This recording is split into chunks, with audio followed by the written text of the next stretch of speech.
Hello, everyone. Thanks for tuning in. My name's John Flynn from Flynn real estate broker of record in Southern Ontario. Today, I want to talk about how the government has come up with a plan to fix our housing crisis or affordability crisis. And I want to go over that plan. I'm going to put the link in the description or in the comments, in the description, sorry, below, so you can read it for yourself. And yeah, we're going to get into the report and kind of the key points and then my thoughts on it and how the government, if it's viable, if this is a viable option to fix our housing affordability issues. So this is the report of the Ontario Housing Affordability Task Force. And you can read through the report yourself. It was for 2 months, December and January, I believe. They collaborated with a bunch of industry professionals and academics and different people to come up with this report and recommendations to Ontario. Now, this is not a Canadian housing market affordability task force. This is just for Ontario, but supposedly Ontario has one of the worst housing supply issues. So let's get into the key points. So the key points of this are creating more housing density across the province, ending the exclusionary municipal rules that block or delay new housing, depoliticize the housing approval process, prevent abuse of the housing appeals system, and financial support to municipalities that build more housing. Now, I'm not going to go through the report word for word, obviously, but the general consensus in this report is we have a housing supply issue.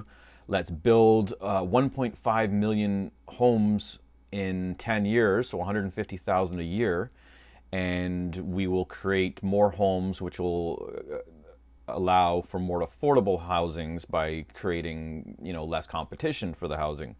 Now, a lot of the issues to do with the creation of housing are red tape.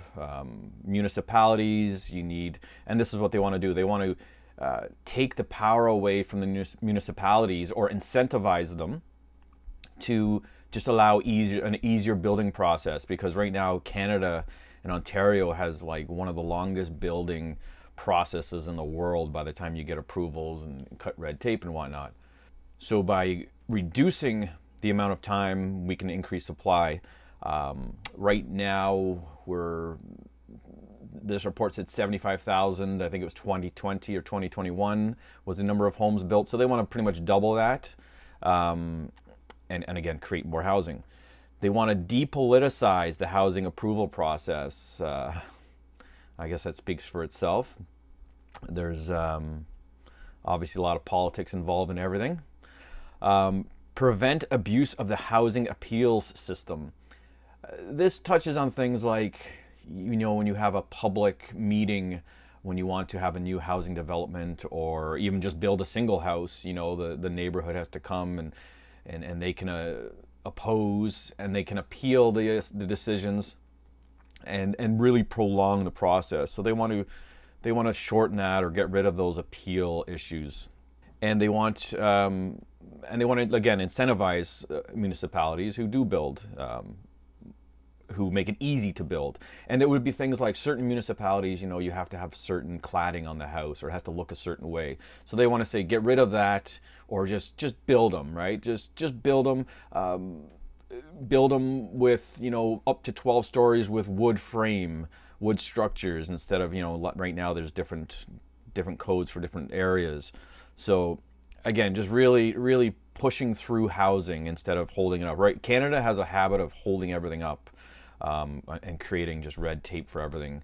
And it's one of the politicians put it. It's the gatekeeper economy, right? So we have gatekeepers stopping, and that's who makes money now. The gatekeepers from stopping you from building. Now, I just want to go into one of the stats in here, and here you can check this out.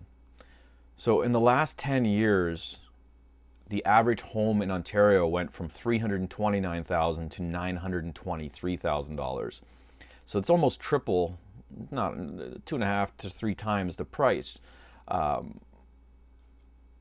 in 10 years. And if you look at wages, wages have grown 38% in 10 years.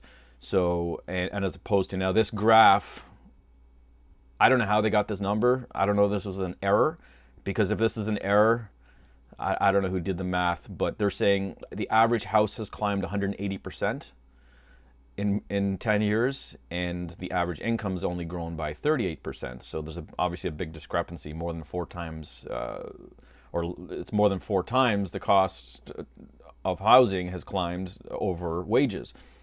Now, I don't know if they've worded this wrong, but when I get 329,000 to 923,000, that's 280%, not 180%. So I don't know, again, if they just worded it wrong, but I couldn't figure out how they came with 180%. It's very clear. House prices have climbed 180% over 10 years at the top there, and while the income's only grown 38%. But then you see the numbers: 2011, 329,000, and then 923,000, 2021. That's 280%, actually just a little bit over 280%, but let's round it off. So yeah, I don't know who's doing the math on this one, but if these people are the ones recommending how we're going to get out of this housing crisis, I'm pretty skeptical that they have the ability to do basic math. Now, again, please, someone correct me in the comments if I'm missing something here, but it's pretty basic math. I'm getting, 329,000 times 2.8%, or 2.8, which is 280%, is 920 something thousand. 180% only puts you at like 590 something, or I did the math, but anyway, they're a little bit off. One of the things that I want to, and again, this is a long report, and you can read it. But again, it all goes back to this bold plan to build lots more homes in Ontario, and that's going to supposedly fix the affordability issue. And they don't get into how it's going to fix the affordability. They're saying build the homes and make it easier to build them, right? This is it. I'll get into the conclusion, obviously, at the end here. One of the things that caught my attention in this, and again, to do with the approvals and making it easier to build, was they want to create, or people to adopt this attitude to start saying yes in my backyard. And it's NIMBYism, not in my backyard, right? And they want it to be YIMBYism, yes in my backyard. So whether it's, and they talk about all sorts of things, building accessory homes, little homes in your backyard, building apartments, but they want people to adopt that attitude of, yes, I want it built in my backyard or behind my house or whatever, right, down on my street, because people generally are the population, the general population in Canada and most countries, I believe, are, don't build that. I don't want that. It's going to ruin my experience. It's going to ruin my house value. So I don't want it in my backyard. So they want, to have that attitude that says yes in my backyard, not no. So thought it was kind of funny. So down to the conclusion, and there's all sorts of stats in this report. And again, I advise you to read it. It all pretty much says the same thing. At the end of the day, they just support it. They support their recommendations with what they have to. So the conclusion is they have set a bold goal for Ontario, and building 1.5 million homes in the next 10 years.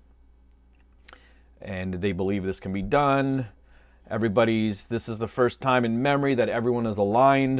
So everyone that's collaborated on this report has aligned, and you can read who those people are. Such unity of purpose is rare but powerful. So everybody's in agreement. Build more homes, and I agree with them too. I think they should build more homes. I don't think that's going to solve the affordability issue, but I'll get into that after I'm done here. But the key paragraph, the conclusion here would be this one. Our recommendations focus on ramping up the supply of housing. Measures are already in place to try to cool demand, but they will not fill Ontario's housing need. More supply is key. Building more homes will reduce competition for our scarce supply of homes and will give Ontarians more housing choices. It will improve housing affordability across the board. Everyone wants more Ontarians to have housing. So let's get to work and build more housing in Ontario. So pretty much the whole concept of this whole think tank group here is to build more homes. That's it. They don't really go out of the scope of, they do talk about attempts to cool the housing market haven't worked. Now, what attempts? Like, they haven't touched interest rates. They did in 2018, as you look at my old videos. But other than that, they haven't done it. They've tried stress tests. They've tried all these things. But at the end of the day, the most important and influential thing they could do, they don't mention. These guys don't mention it because it's not in their power to drop or raise interest rates. But they're focusing on, I believe long term, this is the right thing. Our population's growing. You need more supply. You need to cut red tape, government red tape, all sorts of red tape. So I agree with this article, but I don't agree for supply issues. But I don't agree that this is going to cure the problem of today. The problem of today is inflation, and it's also the incentivizing of purchasing investment homes for investors to buy them, and they're seeing these great returns. So how is building more homes going to do that? Because more investors are going to buy more homes, and they're still going to compete with first-time buyers and end users. So I just don't see how building more homes is going to fix today's issues. And I'm going to give you a couple of examples. So let's say this year, and the next year they build 200,000 homes instead of 150,000 a year. Let's say they can build 200,000. They get really aggressive. Are those homes going to be 20% less now? I don't think so. The average house is 923,000. These are going to be new homes built, so they're going to be more. They're going to be $1 million, 1.1, even in the lower priced areas.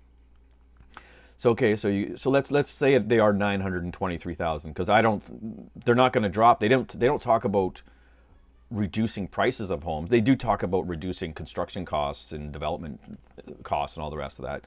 But it's how much are they going to reduce that? So 923,000. We built a bunch more homes. Now you can buy them. So are they still going to be $923,000 for the average house in Ontario, or is that going to drop? Is that part of this plan? I don't believe it is. They haven't really thought about that. They couldn't figure out the difference between 180% and 280%. And I want to show you what. So here they built 200,000 homes, and our first-time buyer or our young family or whoever it is, our immigrants, whoever it is, they come and here's the mortgage calculator. Our rates are still 2.2% or somewhere around that. Let's just throw that number out there. It's close enough. And here it is, $923,000 home with a $92,000 down payment. So you're looking at $100,000 you have to have in the bank with closing costs at least. Mortgage $856,000, and this is on an average home, existing homes, but whatever. And I put property taxes in here of $4,000 a year, $333 a month. So there's your total monthly cost, $4,043, with $100,000 down on the average home in Ontario. So who's going to afford this? Well, let's take a look. So here is the stress test with your gross annual income or your household income. So to borrow around $850,000, which is what you'd need, actually you'd need a little bit more than that, you're at $185,000 gross household income, and this is with no debts. I have no debts in there, no condo fees or any of that stuff. So if you're debt free and you have $100,000 and you make $100,000 in the bank and you make $185,000 a year, you can buy the average house in Ontario right now. And supposedly after they build another 1.5 million homes, they don't talk about it going down. Again, another thing to look at. So is there a food shortage? Some people may say there is, but there isn't. So food's up 5-10% depending on what you're buying. There's no food shortage. They've got lots of food. People waste food. We waste like 60% of our food in Canada, and food's up. How about gasoline? I know gasoline's a supply and demand market, but we have tons of gasoline. Gas, it's never been higher. $1.80 a liter for for gas now, and we have lots. We have enough for everybody. Anyone can go get it. You don't even have to line up. Go get some gas. Buy it anywhere. So, is that a supply and demand issue? Do we make more gas to reduce the price? Well, that they can, luckily. And maybe that's a good example for the government. But these are day-to-day items, right? Again, I think creating more housing is a good thing. We always need to create more housing, but the government wants to increase the Canadian government says they want to increase immigration into this country even more this year. So we haven't even put in place these housing measures or house production measures in Ontario. What about the rest of the country? That's another question. And they're increasing immigration. So they want to increase our population without any plans to increase housing. So the government, again, it's government policies that are creating this housing issue. And they're saying, okay, we paid a bunch of people, of professionals to get together and tell us how to fix it. And these professionals came up with build more homes, or let's make more food, let's make more steaks for people. That'll bring down the cost of steaks. But it won't, because we have twice the number of dollars in supply in out there in circulation, rock bottom interest rates, which they're reluctant to touch. So again, my argument comes back to the government's not going to fix this. They're not going to fix it now. Maybe in 10 years, if they did this, we'll have an oversupply and then the housing market will crash. But this is not a today fix. This is a future fix. And today's fix needs to be done with monetary policy and interest rates. So let me know what you think in the comments. This is what I think, and this is my perspective on it. I could be wrong. Who knows? But yeah, thanks for watching, and I will be back shortly with another video. We have, of course, we still have inflation. Our numbers came out in the States, 7.5. I think Canada was 5.1. We're getting into March soon, so I'll be able to get the February numbers for the Southern Ontario and Niagara market, so we can see what happened through February, if that January increase is sustained. And yeah, check back. Thanks for watching, and have a good day.